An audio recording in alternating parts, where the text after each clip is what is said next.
kutokana tu na ukosefu wa majani ama maji.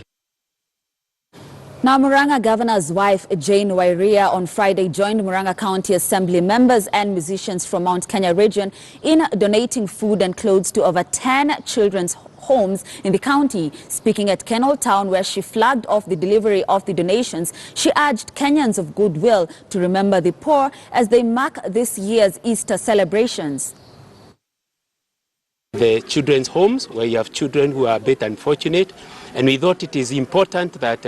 in the mantle of taking care of every Murang'a resident, to make sure that we celebrate together this Easter, so that those children may also celebrate like any other children, because they are our children. And that's why the government has committed funds and resources and has come up together to team up with Tam Kosako under the able leadership of their chairman, Demethiu, and other leaders, so that we go and make those children feel home, feel wanted, and they can celebrate the death and the resurrection of Christ this Easter together, and they can feel part and parcel of their county and the country at large. I brought my children here to celebrate the Good Friday and also the Easter Monday,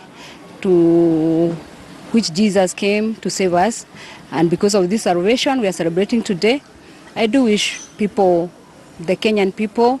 and all people countrywide, a happy Easter. I'm happy